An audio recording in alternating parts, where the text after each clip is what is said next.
So this cow is dehydrated and sick, so one of the things we commonly do now is use stomach pumps to get large volumes of water into cows quite quickly and safely, and can be done by vets or farmers. More and more farmers have these pumps these days, so it's very important to know what you're doing when placing the stomach tube. So I'm just going to go through now how to safely put an Aggers pump down a cow and administer fluids whilst checking that you're not doing any harm to the cow. So basically, when passing the stomach tube, you need to have the cow restrained, because it's quite important that you know where you're going safely to do it, and also for her safety, you're not going to put it into the wrong place. So it's quite simple. These Aggers pumps, they have a gag hook on the nose. Cows chew on the pipe, and whilst you pass the inner pipe down into the rumen to administer the fluids, so they're not going to chew on the soft flexible hose which goes down into the rumen.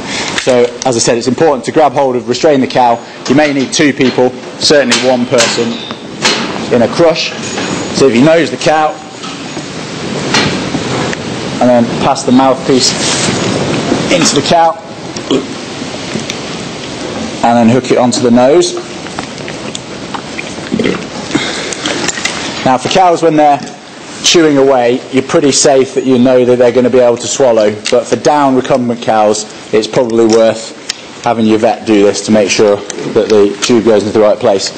So stand on the side of the cow where you can see the neck, and as they're chewing away, start to pass the tube down. And what you can see is, as it goes down the neck, you can see the tube passing down. So I don't know if you can see here the tube going in and out. If you can see the tube passing down the neck, then you know that you're in the right place. If the tube makes it inside the trachea, the windpipe, you won't be able to see it moving down into the rumen. So keep going all the way down until you feel a bit of resistance. This usually is with about a metre and a half of the pipe left. Okay, at which point you can lock the tube, hold it in the right place, and that way the cow won't be able to pass it back out.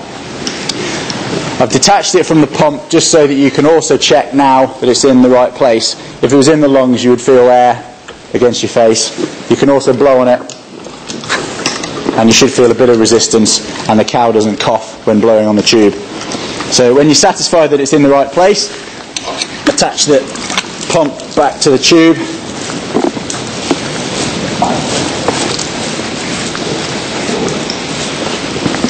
And then slowly, as you start to pump, keep an eye on the cow, check that she doesn't become restless or start coughing too much.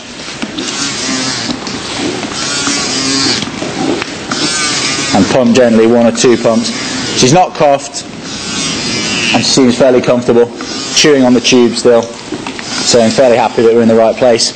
So you just go now, pumping away till you get the rest of the volume of water down.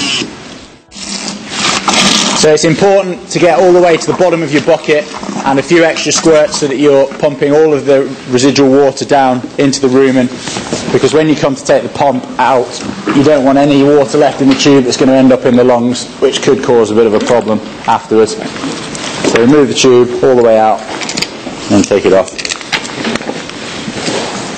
That tends to tell you in the right place as well when you get a bit of rumen contents back on the end of the tube.